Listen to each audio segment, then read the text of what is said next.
falar agora sobre um tema que diz respeito ao formato da Terra. Tá? Afinal, qual é o formato da Terra? A Terra é praticamente uma esfera. Eu vou argumentar que o nosso planeta se aproxima mais de uma esfera do que os objetos com forma esférica que nós conhecemos cotidianamente.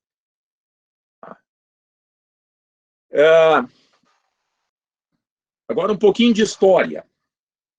Nós estamos em 1680, aproximadamente, a época do Newton. Em 1600, não havia dúvida que a Terra era um esferoide. Mas lá em 1680 já se discutia sobre o achatamento que esse esferoide teria. A Terra é um esferoide achatado. Naquela época, vigiam duas mecânicas, tá? A mecânica de René Descartes e a mecânica de Isaac Newton. E elas estavam concorrendo. E elas faziam predições diferentes sobre o achatamento da Terra. Tá? Os cartesianos, a mecânica de Descartes, previa que a Terra fosse um esferoide achatado no Equador, enquanto que a mecânica de Newton previa que a Terra fosse um esferoide achatado segundo o seu eixo polar. Ou seja, Newton previa um eixo polar um pouquinho menor do que o eixo equatorial e os cartesianos faziam a previsão contrária. Essa discussão, que envolveu a mecânica cartesiana e a mecânica newtoniana, não apenas nesse detalhe aqui que eu estou discutindo, que é a forma da Terra, ela perdurou por quase meio século. Newton já tinha morrido, e ainda não se sabia se era Newton ou era Descartes que estavam com a razão em relação à forma da Terra. A previsão de Newton sobre esse achatamento é que o raio polar fosse cerca de 26 quilômetros menor do que o raio equatorial. Ou seja, a mecânica newtoniana permitia, inclusive, fazer uma estimativa de quão diferentes eram os dois raios. Tá? E a previsão teórica era 17 milhas ou 26 quilômetros, o raio polar menor do que o raio equatorial. Tá? Essa previsão ela é encontrada no célebre livro do Newton de 1686, tá? Os Princípia, no livro 3 dos Princípios, chamado Sistema do Mundo, tá? Ele faz essa previsão. Como ele faz essa previsão, ele usa um modelo de terra líquida, tá? Imaginando dois canais, tá? Com líquido, tá? Um que sai do centro da Terra e vai até o Equador, e outro que vai até o polo, e esses dois canais estão conectados, e aí para que essa coisa esteja em equilíbrio, tá? Como a Terra está girando, tá? Esse canal aqui deve ser maior do que aquele lá, e ele consegue, inclusive, calcular a diferença entre esses dois tamanhos, que é aquela diferença de 26 quilômetros. Bom, Newton morreu em 1727. Ele já estava morto quando, por volta de 1730, os franceses,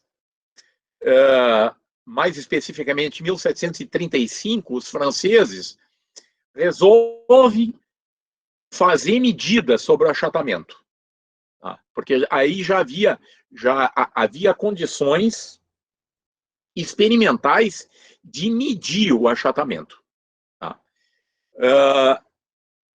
Os franceses mandam 2 expedições que saem da França em 1736. Uma vai para Lapônia, perto do Polo Norte, e outra vem aqui para a América do Sul, no Peru, tá? Para fazer medidas geodésicas que vão resultar numa medida do achatamento da Terra, para ver se é o Newton ou se é o Descartes que estão com a razão. Afinal, quem está com a razão? É Newton ou é Descartes? Vamos medir. Tá? A expedição que saiu para Lapônia, ela voltou saiu em 1736, um ano depois ela já tinha voltado. Essa que veio para a América do Sul, passou 9 anos aqui, os franceses. Tá? Obviamente, eles não vieram só fazer essas medidas, eles vieram conhecer também o que havia aqui na América do Sul. Tá? No primeiro ano, eles fizeram as medidas e depois viajaram aqui pela América do Sul, eles desceram o rio Amazonas, andaram em muitos locais. Mas só em 1745 eles retornaram para a França. E o resultado dessas expedições fez a balança pender para o lado dos ingleses. Tá? E vejam que as expedições eram francesas. Tá? Os franceses acreditavam num achatamento, de acordo com aquilo que o Descartes dizia. Mas as próprias expedições fizeram as medidas e disseram, não, o Newton é que está com a razão. O Newton tinha previsto 26 quilômetros, essas expedições mediram 33 quilômetros para a diferença entre o eixo polar e o eixo equatorial. Hoje, nós sabemos que é menor ainda essa diferença. Ela não é de 33, ela é de 21. Tá? Então, 33 é a medida, 26 é a previsão teórica do Newton, e hoje nós sabemos que é 21 quilômetros. Bom, o que é 21 quilômetros, tá? Nessa esfera que tem 6.370 quilômetros de raio, tá? Porque o raio da Terra é aproximadamente 6.370 quilômetros. 21 quilômetros representa 0,3% do raio da Terra.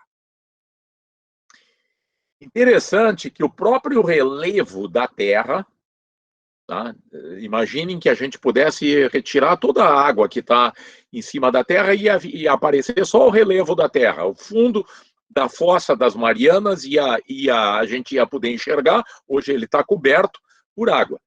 Tá? Ele está 10 quilômetros abaixo do nível do mar.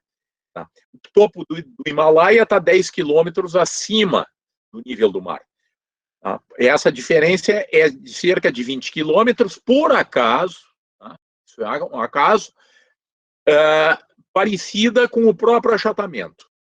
Tá? Então, seja por relevo, seja por achatamento, a diferença entre a maior e a menor medida é apenas 0,3% do raio médio. Tá? Bom, as bolas da FIFA talvez sejam as coisas que andam por aí que se aproximam mais de 6 esferas que a gente conhece. Uma bola da FIFA só pode ser usada se ela passar por um critério lá que a FIFA estabeleceu. Se pegar o maior diâmetro e o menor diâmetro de uma bola da FIFA, essa diferença não pode exceder 1,5%. Tá? 1,5%. Ora, como as expedições geodésicas mostraram lá no século XVIII, no século XVIII já, tá? E medidas posteriores corroboraram isso, tá? O achatamento é menor. Tá? Ou seja, a Terra se aproxima muito mais de ser uma esfera do que uma bola da FIFA. Ou seja, quando em 1972 apareceu essa fotografia linda aqui, tá? que é a Blue Marble, é a primeira vez que se fotografa a Terra vista de longe. Essa foto mostra uma bolinha redondinha, tá? Isso é perfeitamente consistente com o que já se sabia em 1745, tá? Que a Terra é realmente quase uma esfera. Tá? Os objetos que vocês conhecem assim cotidianamente, tá? E que a gente diz, isso aí é uma esfera, que é uma... Tá? Se afasta mais de ser uma esfera do que a própria Terra.